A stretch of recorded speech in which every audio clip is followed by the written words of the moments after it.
हमारे उद्धारकर्ता प्रभु यीशु मसीह के मधुर और समर्थी नाम में आप सभी श्रोताओं का हार्दिक स्वागत है।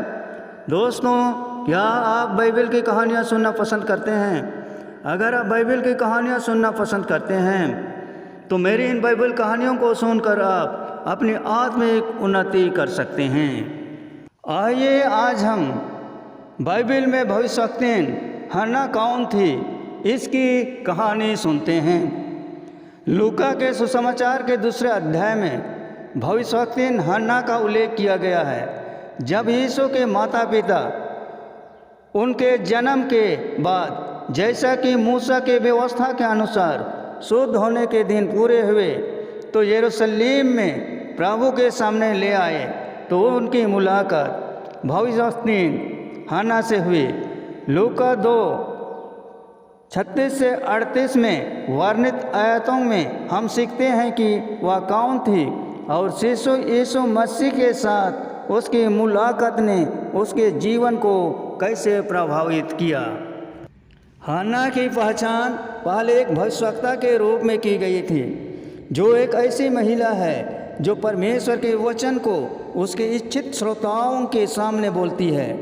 उनके परिवार की वंशावली तब साझा की जाती है जब उसे आशेर के गोत्र पनुएल की बेटी के रूप में पहचाना जाता है।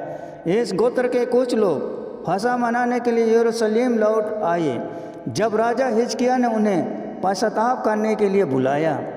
हन्ना की उम्र और व्यक्तिगत इतिहास तब प्रकट होता है जब लूका लिखता है कि वह बहुत बूढ़ी थी। विवाह के बाद वह 7 वर्षों तक अपने पति के साथ रही और उस वक्त वह 84 साल से विधवा थे। इस वाक्यांश से हम सीखते हैं कि हन्ना एक वफादार पत्नी थी। वह कम उम्र में ही विधवा हो गई थी।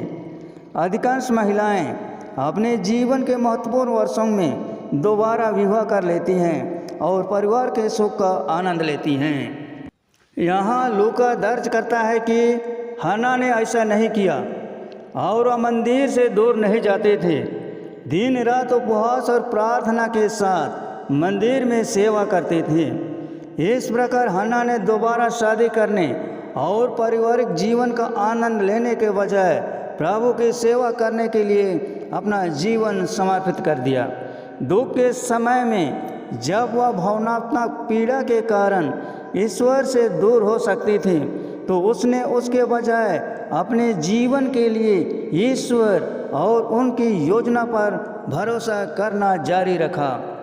भविष्यवक्तिन हन्ना ने उस समय तक मंदिर में ईश्वर की सेवा करते हुए आधी सदी से अधिक समय बिताया था। जब यीशु के माता पिता उन्हें शुद्ध ठहराने की रस्म को अदा करने के लिए आए थे, मंदिर में अपनी वफादारी सेवा के कारण प्रतिदिन परमेश्वर पर भरोसा करना और नियमित रूप से उसकी आत्मा की बात सुनना, हन्ना ने तुरंत यीशु को वादा किए मसीहा के रूप में पहचान लिया। लूका ने दर्ज किया और उसी घड़ी वह ऊपर जाकर परमेश्वर का धन्यवाद करने लगी और सबसे जो यरूशलेम के छुटकारे की प्रतीक्षा कर रहे थे उनके विषय में बातें करने लगी। उद्धारकर्ता को देखने पर हन्ना की पहली प्रतिक्रिया परमेश्वर को धन्यवाद देना था। उसने पहचाना कि परमेश्वर अपने चरित्र के अनुसार अपने वादों को पूरा कर रहा था और मनुष्यों का कोई भी राष्ट्र इस विशेष अधिकार को अर्जित नहीं कर सकता था।